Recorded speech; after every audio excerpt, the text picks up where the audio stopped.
আল্লাহ রাব্বুল আলামিন সব কিছুর পূর্ণাঙ্গ এবং নির্ভুল সাক্ষী।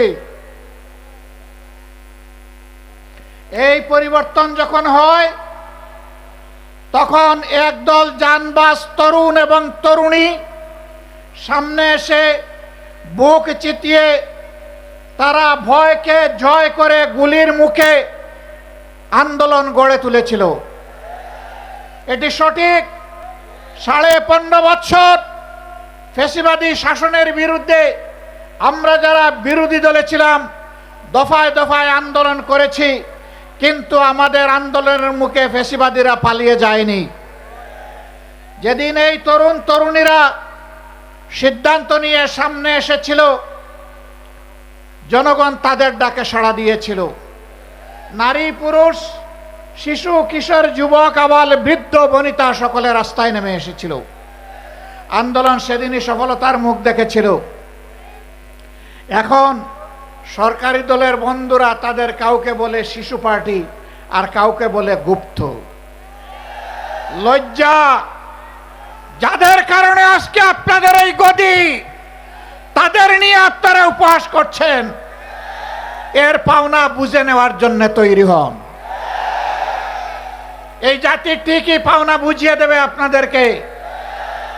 আপনারা জাতিকে ধোঁকা দিয়েছেন এবং ইতিমধ্যে তা স্বীকার করে নিয়েছেন। আপনাদের নেতা বলেছিলেন, আমরা যদি ধোঁকা দেই আগামীতে জনগণ আমাদেরকে আস্থা করে নিক্ষেপ করবে। সেই আস্থা করে দেখার জন্য আপনারা তৈরি হন। গণভোটের রায় অগ্রাহ্য করার মানে হচ্ছে এদেশের জনগণকে অপমান করা, তাদের ভোটকে অস্বীকার করা, তাদের রায়ের প্রতি বৃদ্ধাঙ্গুলি দেখানো। মনে রাখবেন, জনগণের বিরুদ্ধে দাঁড়িয়ে অতীতে কেউ কোনোদিন রেহাই পায়নি, আপনারাও রেহাই পাবেন না। সময় থাকতে অনুরোধ করি, এখনো সৎ পথে ফিরে আসুন। জাতির সাথে গাদ্দারি বেঈমানি করবেন না। আপনারা এসে বলুন, আমরা ইতিমধ্যে যা করেছি ভুল করেছি, আমরা জনগণের দেওয়া রায়, গণভোটের রায় আমরা বাস্তবায়ন করব। হয়তো জনগণ তখন আপনাদেরকে ক্ষমা করবে। আপনারা বলেন আপনারা নাকি সংস্কারের প্রবক্তা। আপনাদের আগে কেউ সংস্কার কর্মসূচি ঘোষণা করে নাই, কিন্তু আফসোস আপনাদের সংস্কার কর্মসূচির প্রথম দফার সাথে আপনারাই আজকে গাদ্দারি করছেন। এই দফায় লেখা আছে, আপনারা যদি নির্বাচিত হন তাহলে এই দেশকে মেরামত করা লাগবে, আর মেরামত করতে হলে সংবিধানের সংস্কার সাধন করা লাগবে। আজকে আপনারা বলছেন সংস্কার কি জিনিস সংবিধানের আপনারা বুঝেন না। তাহলে কি আপনারা শিশুর মতো না বুঝে প্রথম দফায় লিখেছিলেন? আপনারা আপনাদের ইশতেহারে লিখেছিলেন বাংলাদেশের কোথাও অনির্বাচিত কোনো জনপ্রতিনিধি থাকবে না। সরকার গঠন হওয়ার পর 42টা জেলায় ইতিমধ্যে আপনারা প্রশাসক নিয়োগ করেছেন। প্রশাসক কি নির্বাচিত জনপ্রতিনিধি? তা আপনারা তো আপনাদের ইশতেহারের সাথেই তো বিশ্বাসঘাতকতা করছেন। প্রিয় দেশবাসী, আপনারা আগে বলেছিলেন আপনারা বিচার বিভাগের স্বাধীনতা নিশ্চিত করবেন। এখন আপনারা সেই যে অর্ডিন্যান্স ছিল সেই অর্ডিন্যান্সের আপনারা বিরোধিতা করছেন এবং আপনারা বলছেন এটা এখন আপনারা করবেন না। তার মানে বিচার বিভাগকে নিজেদের হাতের মুঠায় রেখে আগামী দিনে আপনাদের আকাম কুকামের প্রতিবাদ যখন জনগণ করবে তখন সেই বিচার বিভাগকে অতীতের ফ্যাসিবাদী কায়দায় জনগণের বিরুদ্ধে আপনারা কাজে লাগাতে চান। আমরা চেয়েছিলাম ফ্যাসিবাদীরা যেমন করে গুম এবং খুনের সংস্কৃতি চালু করেছিল, সেই গুম সংস্কৃতিকে নির্মূল করার জন্য একটা স্বাধীন গুম কমিশন গঠন হোক। আপনারা তার বিরোধিতা করছেন। আপনারা স্বাধীন মানবাধিকার কমিশন আপনারা মানছেন না। আপনারা একটা নিরপেক্ষ কমিশনের মাধ্যমে পিএসসির নিয়োগ আপনারা মানবেন না। আপনারা উল্টা পথে চলছেন। আপনারা মনে রাখবেন, যেই পথ ধরে স্বৈরাচার চলেছিল একই পথ ধরে আপনারাও হাঁটছেন। স্বৈরাচারের যে পরিণতি অতীতে হয়েছে, আপনাদের পরিণতি ভিন্ন হবে না যদি এই পথ থেকে আপনারা ফিরে না আসেন। এই সংসদের মেয়াদ মাত্র গেল 2.5 মাস। আমরা চাইনি, এখনই আপনাদেরকে শক্ত করে ধরতে আমরা সুযোগ দিতে চেয়েছি যে আপনারা আপনাদের ভুলকে সংশোধন করুন। মনে রাখবেন, আমাদের এই উদারতা যেন কোনো দুর্বলতা হিসেবে আপনাদের কাছে ধরা না দেয়। ভালো কাজ করবেন, আমরা পানির মতো তরল। মন্দ এবং অন্যায় কাজ করবেন, জনগণের বিরুদ্ধে অবস্থান নেবেন, আমরা ইস্পাতের চাইতেও কঠিন হয়ে দাঁড়াবো সেদিন। দেশ এবং জনগণের কোনো ক্ষতি আমরা মেনে নেব না। আপনাদের নেতা বলেছিলেন দুর্নীতিকে টুটি চেপে ধরবেন। আপনারা ক্ষমতায় এসেই বললেন যদি সমঝোতার ভিত্তিতে কিছু নেওয়া হয় এটা চাঁদা হবে না। ধিক্কার জানাই। আজকে আপনাদের পরিচয় হয়েছে, আপনাদের নাম ছিল জাতীয়তাবাদী দল, এখন মানুষ বলে চাঁদাবাজি দল। একজন চাঁদাবাজকেও আপনারা কবজায় আনেন নাই। জনগণ বিশ্বাস করতে বাধ্য হবে মাথা থেকে পায়ের পাতা সবাই চাঁদাবাজ। নাইলে কেন চাঁদাবাজি বন্ধ হচ্ছে না? সব জায়গায় কেন দুর্নীতির মহা উৎসব চলছে? গায়ের জুড়ে সব জায়গায় রাজনৈতিক দখলবাজি কেন চলছে?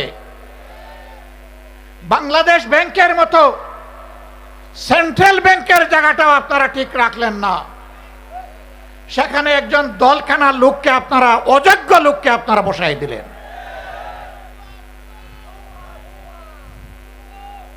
বিভিন্ন পাবলিক বিশ্ববিদ্যালয়, একদিকে গিয়ে আপনারা বলবেন অতীতে রাজনৈতিক বিবেচনায় নিয়োগ দেওয়ার কারণে পাবলিক বিশ্ববিদ্যালয়গুলা মান রক্ষা করতে পারে নাই, বিশ্বমানে আসতে পারে নাই। আবার আপনারা দক্ষ বিসি, প্রবিসি, প্রক্টর, প্রভুষ সবাইকে সরিয়ে দিয়ে দলখানা লোকদেরকে সেখানে বসাবেন। জাতির সাথে এটি হচ্ছে প্রহসন। এই অবস্থা যদি অব্যাহত থাকে, প্রশাসনে যদি নিবেদিত প্রাণ দেশপ্রেমিক দক্ষ যোগ্য মানুষদেরকে তালপট্টিতে খাল বিলে পাঠিয়ে দলখানাদেরকে যদি অযোগ্য জায়গায় বসানো হয়, মনে রাখবেন এর খেসারত শুধু জাতি দিবে না, এর আগে আপনাদেরকে দিতে হবে। আমরা প্রত্যেকটি বিষয়ে কথা বলবো, আমরা কাউকে ছেড়ে কথা বলবো না। সংসদে লড়াই করব যাতে জাতির দাবিগুলো শান্তিপূর্ণভাবে আদায় হয়। যেখানে স্পিকারের অনুমতি নিয়ে কথা বলা লাগে, কিন্তু সেখানে যদি কথা বলতে দেওয়া না হয়, অথবা আমরা যদি জাতীয় সমস্যার সমাধান সেখানে খুঁজে না পাই, তাহলে আমরা ওখানে চলে আসব যেখানে কথা বলার জন্য স্পিকারের কোনো অনুমতি লাগবে না। আমরা তখন জনগণের পার্লামেন্টে চলে আসব। সম্মানিত ভাইয়েরা, আমি আপনাদেরকে অনুরোধ করব, এই দেশ কোনো দলের নয়, গোষ্ঠীর নয়, পরিবারের নয়। এই দেশ 20 কোটি মানুষের। আমাদের সকলকে এক একজন সাচ্চা পাহারাদার হয়ে দাঁড়াতে হবে। অন্যায়ের বিরুদ্ধে এক একজন যোদ্ধার ভূমিকায় অবতীর্ণ হতে হবে। অন্যায় ও সত্যের বিরুদ্ধে লড়াইয়ে অবতীর্ণ হতে হবে। কেউ আমার অধিকার দয়া করে আমার পকেটে এনে দেবে না। লড়াই করে অধিকার আদায় করব ইনশাআল্লাহ। কাউকে ছাড় দিয়ে কথা বলা হবে না। আমাদেরকে মাঝে মাঝে চোখ রাঙানো হয়। কেউ কেউ বলেন যে যদি আপনারা এই করেন ওই করেন তাইলে আগামীতে এ হবে ওই হবে। বন্ধু, ভয় দেখাবেন না। যাদের নেতারা হাসতে হাসতে ফাঁসির তক্তার উপরে দাঁড়াতে পারে, তাদেরকে কোনো কিছুর ভয় দেখাবেন না। আমাদের নেতৃবৃন্দ রাস্তা রচনা করে গিয়েছেন, জনগণের মুক্তির রাস্তা। এই রাস্তা ধরে আমরা চলতেই থাকব। পার্শ্ববর্তী দেশ আমাদের প্রতিবেশী, প্রতিবেশীকে সম্মান করি। আমরা চাই আপনারা শান্তিতে থাকুন। আমরা চাই আপনাদের দেশের ভিতরে মানবিক পরিবেশ তৈরি হোক। আমরা চাই না ধর্মের ভিত্তিতে সেখানে বিভাজন এবং অশান্তি হোক। কিন্তু আমরা দেখতে পাচ্ছি সেখানে শুধু মুসলিম নামের পরিচয়ে মানুষকে নাজেহাল করা হচ্ছে, আর বাংলাদেশের দিকে লাল চোখ দেখানো হচ্ছে। বন্ধু, এটা তিতুমিরের বাংলাদেশ, হাজী শরীয়তুল্লাহর বাংলাদেশ, শাহ মখদুমের বাংলাদেশ। এই বাংলাদেশের দিকে চোখ রাঙাবেন না, হুমকি ধমকি দিবেন না। আমরা চাই আমরাও শান্তিতে থাকি, আমরা চাই আপনারাও শান্তিতে থাকুন।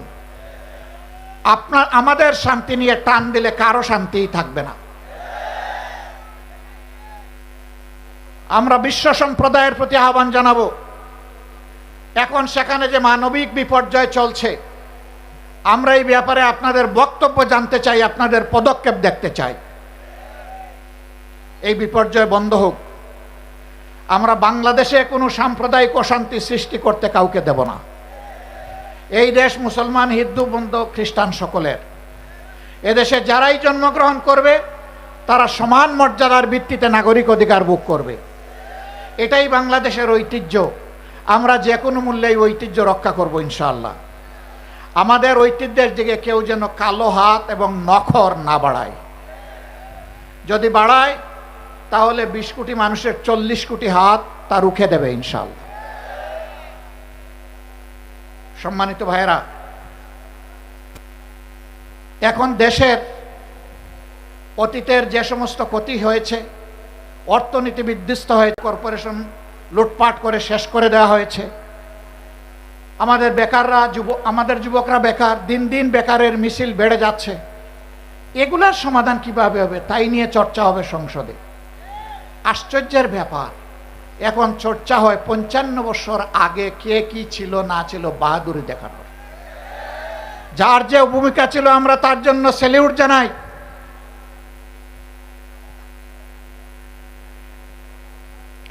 আমরা যার যে ভূমিকা আছে তার জন্য অবশ্যই স্যালিউট জানাই।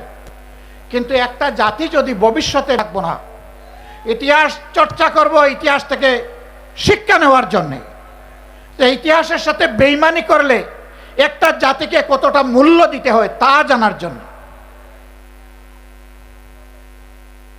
আমাদের অনেক সমস্যা।